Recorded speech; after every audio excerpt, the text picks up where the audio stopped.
नमस्कार प्यारे साथियों, कैसे हो? आज हम एक बहुत ही ज्वलंत मुद्दे पर बात करेंगे। ये मुद्दा इसलिए ज्यादा ज्वलंत है क्योंकि जब भी कोई ट्रांसफॉर्मेशन होता है, जब भी कोई नई चीज आ, आती है या हम किसी नए युग में प्रवेश करते हैं, तो हमें ये चेक करना पड़ता है कि क्या हम युग के अनुसार चल रहे हैं, क्या हम वक्त की अपेक्षाओं के अनुरूप हैं या नहीं है, या कहीं हम दुनिया की दौड़ में कहीं पीछे तो नहीं है। एक इंट्रोस्पेक्शन, एक अंतरानुभूति, एक अंदर से सवाल होता है और इस सवाल का जवाब निरपेक्ष रूप से मिले, इसमें थोड़ी तकलीफ होती है क्योंकि एब्सोल्यूट और प्रॉपर एक ऐसा अल्टीमेट आंसर जो है वो इंसान के स्वभाव में है ही नहीं। असंतुष्टि का भाव हमारे मन में सदैव रहता है और ये असंतुष्टि जो है वह बुरी नहीं होती है, बल्कि यह हमें कुछ अच्छा, कुछ नया और कुछ अलग करने की ओर प्रेरित करती है। अगर इंसान संतुष्ट है तो समाप्त है। अगर उसे खुद से खीज नहीं है, खुद से शिकायतें नहीं है, तो आप समझ लीजिए कि वह इंसान या तो दुनियावी नहीं है या वो दुनिया से बहुत दूर जा चुका है। अपन ये कह सकते हैं। तो वो समाज का हिस्सा नहीं है, वो परिवर्तनों का हिस्सा नहीं है। परिवर्तन पागलपन है, ये बात ऑस्ट्रिया के चांसलर मैटरनिक ने कही थी और वो परिवर्तन होने नहीं देना चाहता था और इसलिए उसने अपने चारों ओर जो इटली और जर्मनी के जो एकीकरण चल रहे थे उनको निरंकुशता से कुचलने का दुस्साहस किया, रोक नहीं सका। तो आप ये मानिए कि आपके चारों ओर परिवर्तन होंगे, दशाओं में, दिशाओं में, सोच में, सभी में। जब सब जगह ट्रांसफॉर्मेशन हो रहा है तो हम ट्रांसफॉर्मेशन केवल उसी फील्ड में क्यों देखें जो हमारे अनुकूल हो, और जो हमारे पास में है उसमें अगर कुछ चेंज हो रहा है तो हमें दुख होता है कि नहीं, ये तो नहीं होना चाहिए। इंसान जन्म लेता है, बड़ा होता है, बूढ़ा होता है, मृत्यु को प्राप्त होता है। ये परिवर्तन अगर हम रोक सकते हैं तो बाकी परिवर्तन भी हम रोक सकते हैं। अगर ये परिवर्तन हम नहीं रोक सकते हैं तो बाकी परिवर्तन भी हम नहीं रोक सकते हैं। अब चुनौतियों के अनुसार प्रत्युत्तर देना हमारा दायित्व है, ये हमारी मॉरल ड्यूटी है। वो चाहे सामाजिक क्षेत्र में हो, चाहे सांस्कृतिक, धार्मिक, राजनीतिक, आर्थिक, शैक्षिक, सभी क्षेत्रों में हमें वक्त के साथ बदलना चाहिए, वक्त को पहचानना चाहिए, वक्त की कदर करनी चाहिए। इतिहास गवाह है कि जिन्होंने वक्त को खोया है, वक्त ने उन्हें खो दिया है। नेपोलियन बोनापार्ट का एक बहुत फेवरेट कोट है कि मैंने वक्त को खोया, वक्त ने मुझे खो दिया।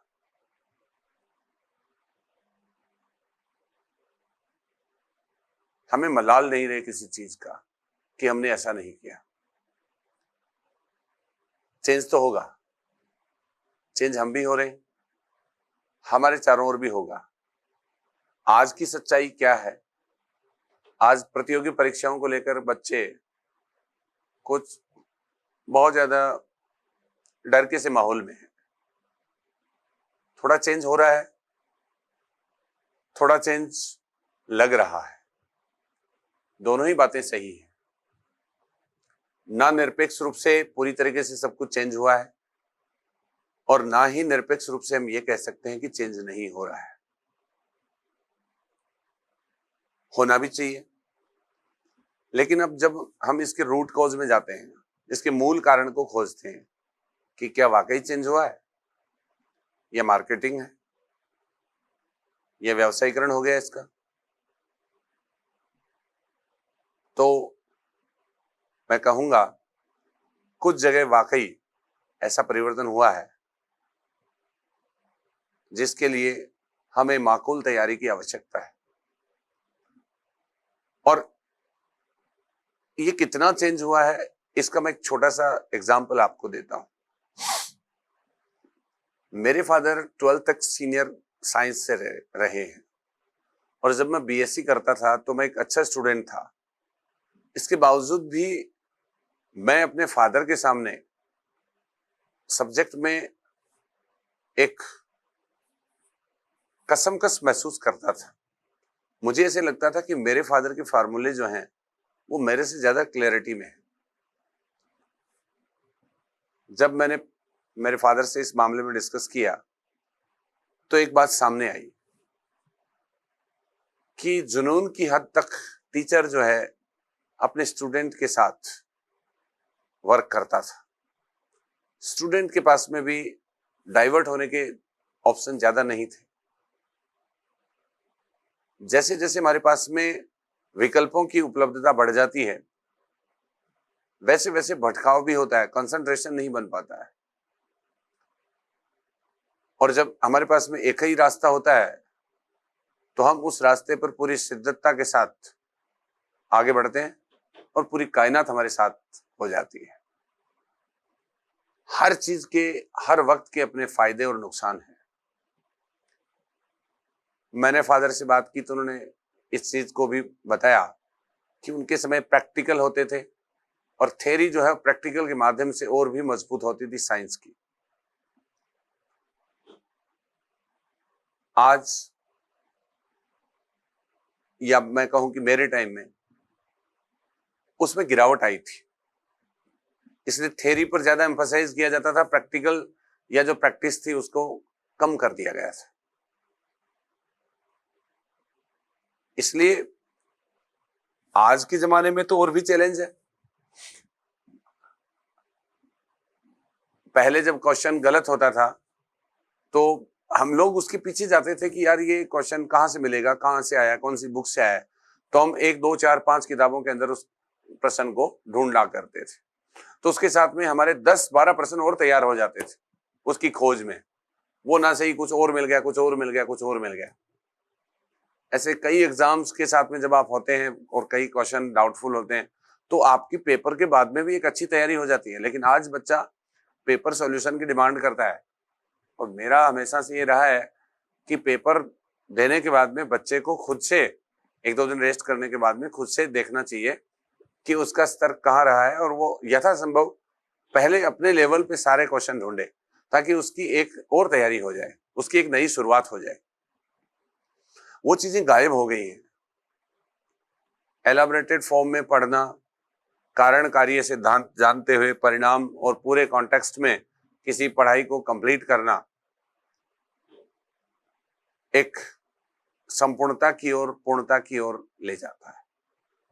इससे बच्चे के कॉन्सेप्ट्स क्लियर होते हैं और उसके पास में एक अच्छी सी प्रैक्टिस भी उसकी हो जाती है। अब आज बच्चा हर लेवल पर कंफ्यूज्ड है और उसमें बहुत सारे फैक्टर भी होते थे।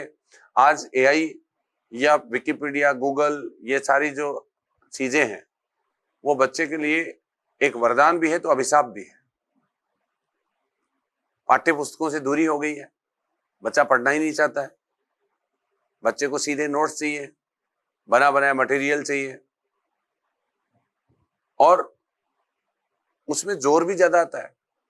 आप ये सोच के देखिएगा, जब आप 10 लाइनें पढ़ते हैं तो उसका सार आपके पास में 3-4 लाइन में होता है।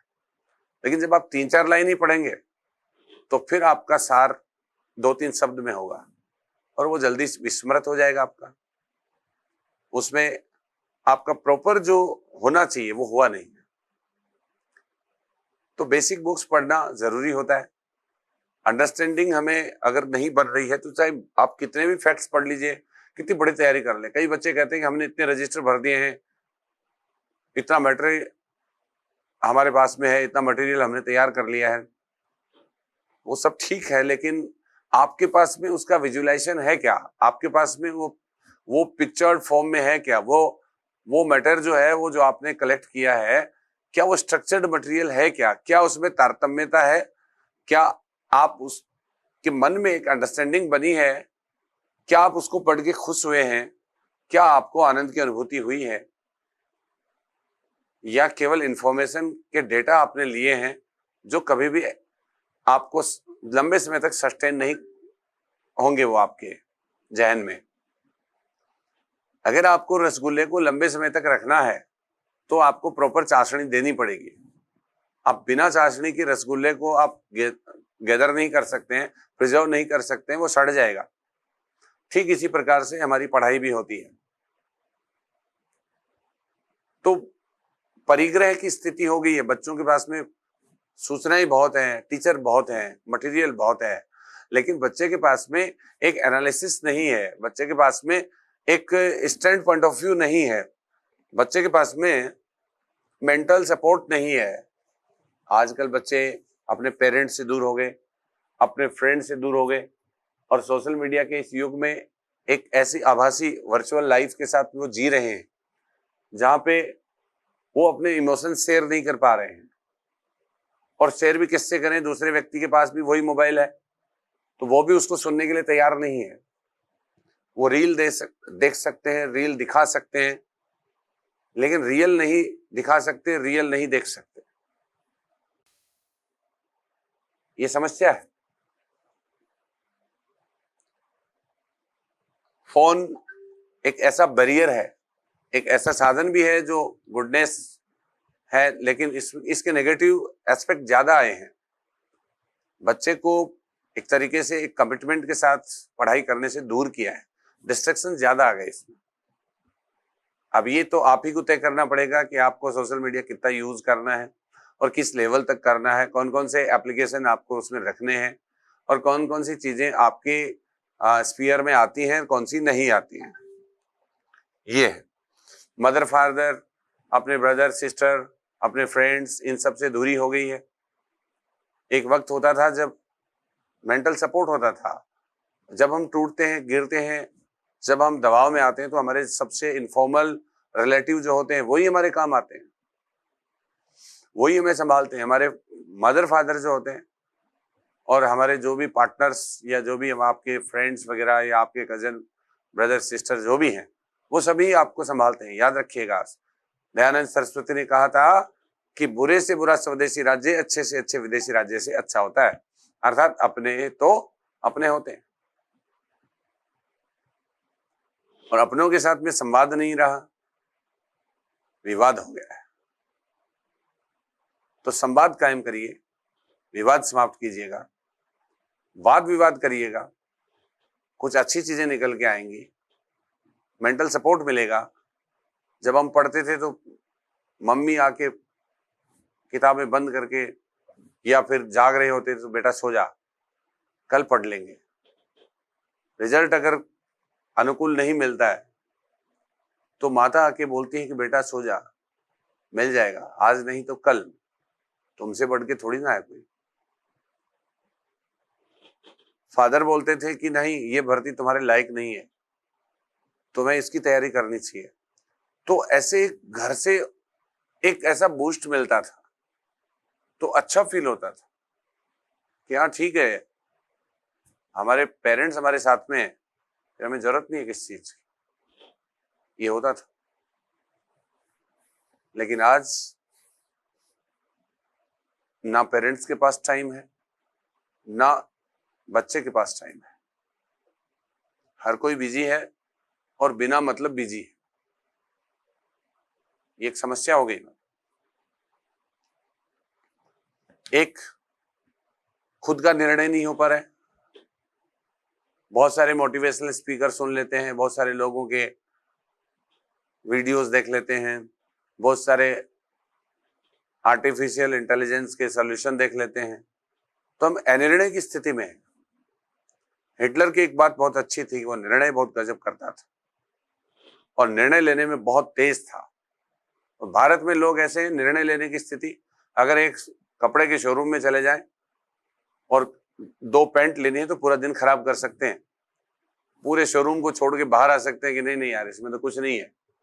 इतना समय खराब करते हैं हमारे पास हमारे लोग, और निर्णय नहीं हो पाता कि ये लें वो लें। तो गैर जरूरी चीजों के अंदर भी हम इतना समय जाया कर देते हैं, फिर हम समय अभाव की शिकायत करते हैं। और ये हमारी निर्णय क्षमता को दर्शाता है कि हम जजमेंटल नहीं होते हैं। अगर हमें नहाने के वक्त 2 बनियान दे दी जाए कि इनमें से आपको एक पहनना है, तो कई लोग 1 घंटे तक तय नहीं कर पाते हैं कौन सी पहननी। बहुत सारे लोग आज क्या कपड़ा पहने इसको लेकर इतने कंफ्यूजन में रहते हैं, कौन सी सब्जी बनाए इसको लेकर कंफ्यूजन में रहते हैं। तो यही तो छोटी छोटी बातें हैं जो हमें बड़ा कुछ करने की ओर प्रेरित करती हैं। जब आप अपनी लाइफ के रोजमर्रा की जिंदगी में इतने कंफ्यूजन में हो, तो आप बड़े निर्णयों में फिर किस तरीके से एक तर्कसंगत, निर्विवादित और यथोचित निर्णय ले पाएंगे, ये बहुत महत्वपूर्ण होता है। ये पर्सनालिटी बिल्डिंग या जो आपकी पर्सनालिटी डेवलपमेंट होती है उसके अंदर एक बहुत बड़ा आयाम है कि हमारा लाइफस्टाइल ही हमारा कैरेक्टर होता है, हमारा आचरण ही हमारी समझ होती है। जैसा हमें ज्ञान होगा, जैसी हमारी अंडरस्टैंडिंग है, वैसा ही हमारा कैरेक्टर होगा। तभी सुकरात ने कहा था ज्ञानी सद्गुण है। जो व्यक्ति ज्ञानी है वो सद्गुणी होगा, और अज्ञानी वो दुर्गुणी होगा। तो ज्ञान हमें रियलिटी का होना चाहिए, छद्म ज्ञान नहीं होना चाहिए। तो ये हमें तय करना पड़ेगा कि हमें कहाँ पे समय देना है, कहाँ पे समय नहीं देना है, क्या चीज हमारे लिए उचित है, क्या अनुचित है। इसके निर्णय के अधिकारी आप हैं, लेकिन आपका निर्णय कोई और कर रहा है। आप किसी और से पूछ रहे हो कि मैं फला चीज करने जा रहा हूं। हाँ, राय ले सकते हैं लेकिन निर्णय नहीं कर सकते। कोई निर्णय आप ही को करना है। अगर आपका निर्णय नहीं होगा तो फिर उस निर्णय में दुर्णय की स्थितियां बन जाएंगी, थोपा जाएगा वो आप पे।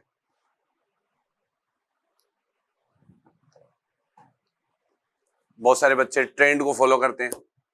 ट्रेंड में क्या चल रहा है? लो साहब, ट्रेंड में रीड चल रही है, ट्रेंड में ग्रेड सेकंड चल रही है, ट्रेंड में फर्स्ट चल रही है। तो ऐसा नहीं है, आपको ट्रेंड फॉलो नहीं करना, ट्रेंड सेट करना है आपको। आप यूनिक हो, आपको अपनी कमजोरियों का पता है, आपको अपने प्लस पॉइंटों का पता है कि आपके अंदर ये अच्छाई है, ये बुराई है।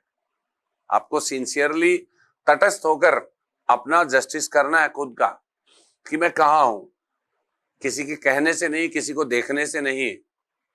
आपको कोई चीज, किसी फील्ड में आप बहुत कमजोर हैं और आप ट्रेंड के साथ चल लिए तो नुकसान आप ही को होगा, क्योंकि आपको पता है कि आपके पास में कौन सा साधन उचित है। साध्य उसी अनुरूप प्राप्त होगा। आप साध्य के पीछे नहीं भागिएगा, आप साधन को पवित्र कीजिएगा, साधन को परफेक्ट कीजिएगा, तो निश्चित रूप से आपको पवित्र साध्य की प्राप्ति होगी। लोग क्या कहेंगे, लोग क्या करते हैं, ये आपके चिंतन का विषय नहीं है।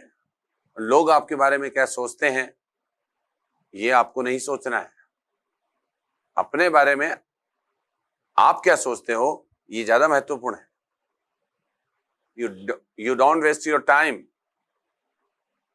आप ऐसे लोगों पे समय जाया ना करें और दूसरों को अनावश्यक समझाया ना करें, ये ध्यान रखना है। एक बच्चे एलाबोरेटेड फॉर्म में नहीं पढ़ रहे हैं। आप पढ़ाई केवल पढ़ने के लिए करो, परिणाम निरपेक्ष हो गया। गीता में कहा गया है कि तुम कर्तव्य करो, परिणाम की चिंता नहीं करनी है, फल तुम्हारे हाथ में ही नहीं है। लेकिन हमारे यहाँ पे पढ़ाई केवल परिणाम सापेक्ष होती है। आपको पल भर के लिए लगता है कि मैं ठीक चल रहा है तो मामला सही है, पढ़ रहे हो आप, अचानक से लगा कि नहीं आप तो फेल हो रहे हो, तो पढ़ाई छोड़ के चले जाओगे, आपने पढ़ाई तो की नहीं है। फिर पता चलेगा कि यार ऐसे तो बाकी लोग भी सोच रहे थे और वो तो पढ़ते रहे और मैं चला गया।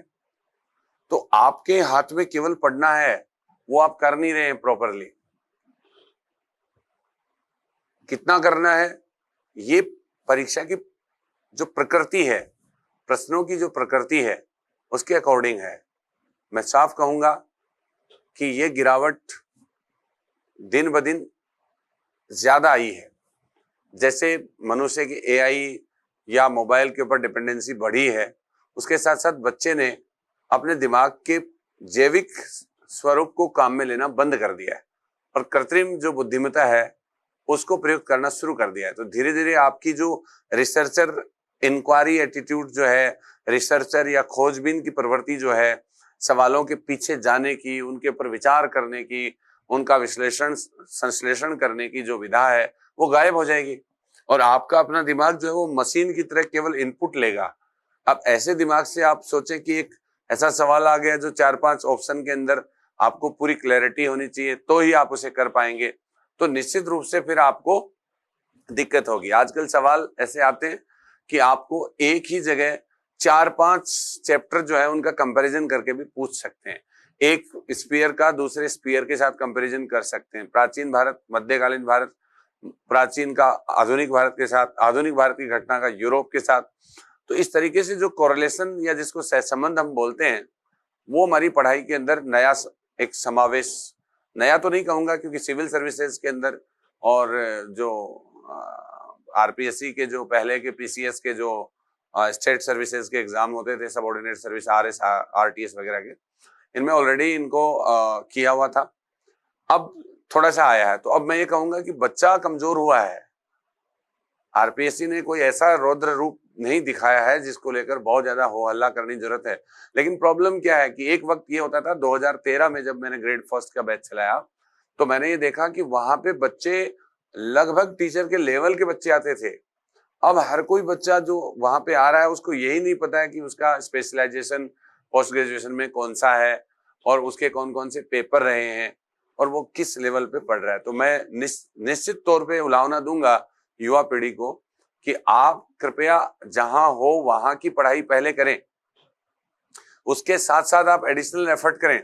आप स्कूल में हैं तो स्कूल की पढ़ाई को प्रॉपरली कीजिएगा, कॉलेज में है तो कॉलेज की पढ़ाई को प्रॉपर कीजिएगा। वही पढ़ाई लौट के आपको कंपटीशन में आनी है, यानी आपके प्रारब्ध कर्म जो है उनका फल ही आपको वर्तमान जीवन में मिलना है, मिल रहा है। तो प्रारब्ध अगर अच्छे हैं तो अच्छा मिलेगा, बुरे हैं तो बुरा मिलेगा। आपने कोई कमजोरी छोड़ी है स्कूल कॉलेज में तो निश्चित रूप से आपको उसकी कीमत चुकानी पड़ेगी। अब जो काम हमारा एक साइंटिफिक वे में स्कूलिंग के अंदर 12 जमात तक और उसके बाद में 3-2-5 क्लासेज जो हैं यूनिवर्सिटी की और कॉलेजेस की हमें कंप्लीट करनी पड़ती हैं, तो इतनी पढ़ाई का अनुभव जो बच्चा लेके आता है तो उसको केवल रिपीट ही करना पड़ता है। लेकिन परेशानी यहाँ पे ये है कि वो बच्चा अपने स्कूल और कॉलेज डेज के अंदर केवल 1 वीक सीरीज वाला बच्चा है। अब जो इस सीरीज का नाम ही वीक है, 1 वीक है ना, वो वीक छोड़िए आप, ये वीक बनाती है वैसे भी। तो एक सप्ताह में जो पढ़ेगा वो वीक ही बनेगा भाई, सीधी सी बात।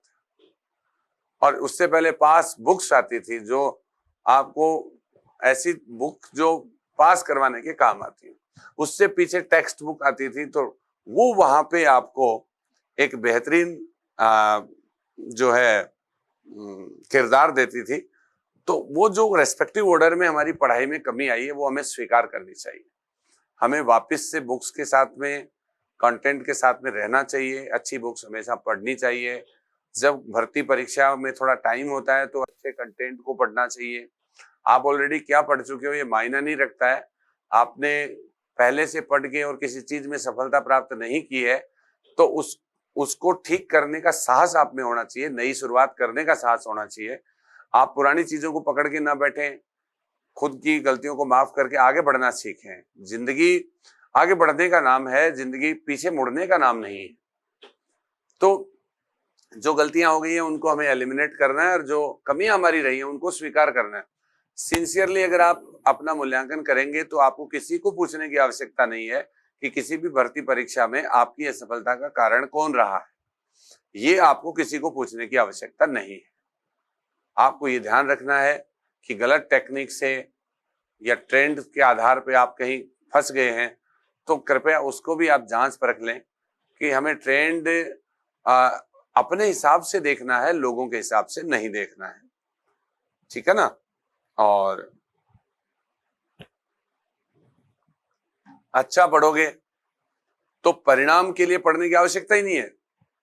आपको कोई भी सब्जेक्ट, पॉलिटिकल साइंस पढ़नी है तो पॉलिटिकल पढ़िएगा, ज्योग्राफी पढ़नी है ज्योग्राफी पढ़ो। आप समझ विकसित करो कि इसका मतलब क्या है, ये थ्योरी किसने दी, क्यों दी, किस कॉन्टेक्स्ट में दी, इसके क्या कॉन्सिक्वेंसेस रहे, क्या परिणाम रहे, और इसका क्या महत्व है वर्तमान में, आगे पीछे की थ्योरी के साथ में इसका क्या रिलेशनशिप रहा है और क्या कोरिलेशन रहा है। तो ये सारी चीजें जब आप पढ़ोगे, विजुअलाइज करोगे, उनको पिक्चराइज करोगे, मेमोराइज करोगे, मेडिटेट करोगे, तो निश्चित रूप से आपको बहुत अच्छा कुछ मिलने को मिलेगा निश्चित रूप से। और सकारात्मकता के साथ में आप अपनी प्रैक्टिस करते रहें, खुद में भरोसा रखें, तो निसंदेह अच्छा होगा।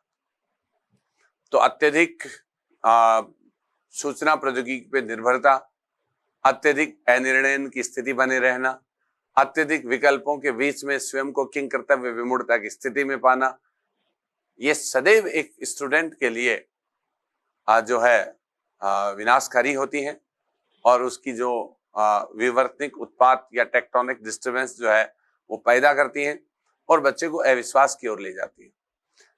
कोई भी असफलता जो होती है वो अंतिम नहीं होती है, कोई भी सफलता अंतिम नहीं होती है। व्यक्ति एक परीक्षा में फेल होके स्वयं को अंतिम दांव या अंतिम रूप से असफल मान के ना बैठे, बल्कि मैं कहूंगा कि असफलता सफलता का आरंभ होती है। एक तरीके से वो एक पायदान है जो आपको, बहुत कुछ असफल आप हुए हैं, थोड़े बहुत मार्जिन से जहां भी रहे हैं, तो आप ये देखिएगा कि आप उस मैजिकल नंबर को ही तो चेज नहीं कर पाए ना, बाकी तो आपने स्कोर किया ही है। आपने 30 क्वेश्चंस ग्रेड फर्स्ट के जीके फर्स्ट में नहीं किए मान लीजिएगा, मिनिमम 40% क्राइटेरिया आपका नहीं हुआ है, तो आप निसंदेह ये मानिए कि आप उसको दुरुस्त करिएगा और आपको ज्यादा बेहतर मिलेगा। अब आपने 27, 26 जो भी आपने हासिल किया है, तो वो तो आपको मिल ही रहा है ना।